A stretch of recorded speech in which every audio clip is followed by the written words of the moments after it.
السلام علیکم۔ یہ بہت پیاری دعا ہے بھائی۔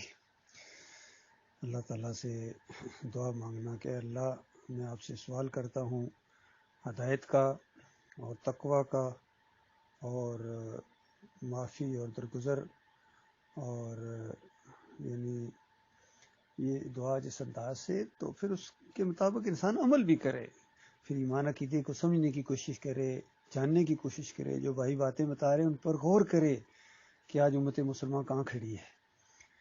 کفر و شرک، کون سا کفر و شرک ہے جو پچھلی قوموں میں تھا اور اس میں نہیں ہے؟ بتائیے۔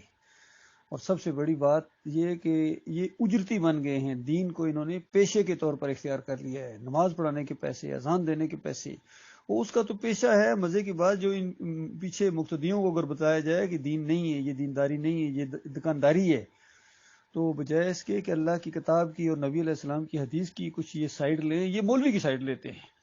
تو یہ بہت بڑا جرم ہے جو ان کے حصے میں آ رہا ہے، بہت بڑا جرم ہے جو ان کے حصے میں آ رہا ہے کہ جن کے ساتھ انہوں نے جہاد کرنا تھا، جن کفر و شرک پھیلانے والوں کی نشاندہی کرنی تھی، یہ ان کو اپنا امام مانتے ہیں، اپنا لیڈر مانتے ہیں۔ بتاؤ کیسے ان کو خیر کیسے ملے گی، ان کو جنت کیسے ملے گی؟ اور پھر آج کے دور کے طاغوت کیا ہے؟ کون ہے جنہوں نے اللہ کے دین کا راستہ روکا ہوا ہے؟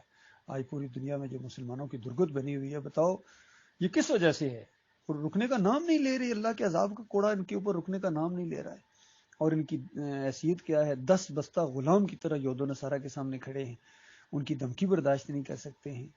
اور پھر ان کے اپنے حالات جو ہیں، جہاں بھی جاؤ، پاکستان ہو، انڈیا ہو، بنگلہ دیش ہو، انڈونیشیا ہو، سعودی عرب ہو، بحرین ہو، جہاں بھی ہو، بتائیے کہاں ہے؟ کہاں ان کا روب اور دبدبا؟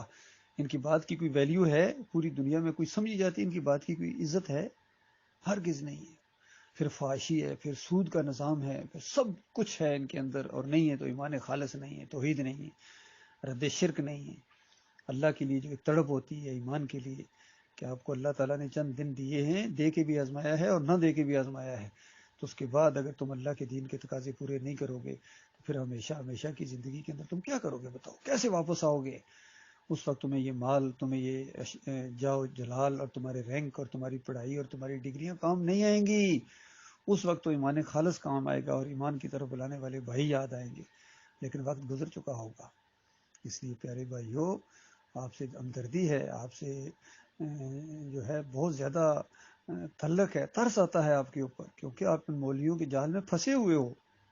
کوئی بریلویت کے جال میں پھنسا ہوا ہے، کوئی دیوبندیت کے جال میں پھنسا ہوا ہے، کوئی اہل حدیثیت کے اور سلفیت کے جال میں پھنسا ہوا ہے، کوئی صوفی ازم کے جال میں پھنسا ہوا ہے، کوئی جمہوریت کے اس جال میں، شیطانی جال میں پھنسا ہوا ہے، سارے کہیں نہ کہیں، اور نکلنے کی کوشش بھی نہیں کرتے ہیں۔ ہمارا کام تو صرف آواز دینا ہے، ادھر آ جاؤ، ادھر آ جاؤ، ادھر ایمان خالص کی طرف آؤ۔ پھر آگے سے کہتے ہیں اچھا تم کتنے ہیں جی، تمہاری تعداد کتنی ہے؟ پھر یہ سارے ہی ایسے ہیں جی، پھر یہ سارے ہی ایسے ہیں، پھر یہ سارے ہی ہیں نا، اب کیا کیا جائے؟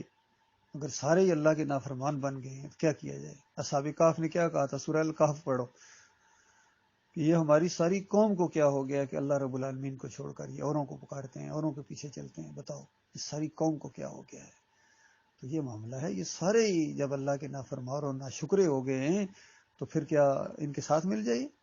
جس طرح یہاں اگر سارے شرابی ہو گئے تو شراب پینا شروع کر دو، پھر یہ سارے ہی غلط ہیں، وہاں کیوں نہیں کہتے ہو؟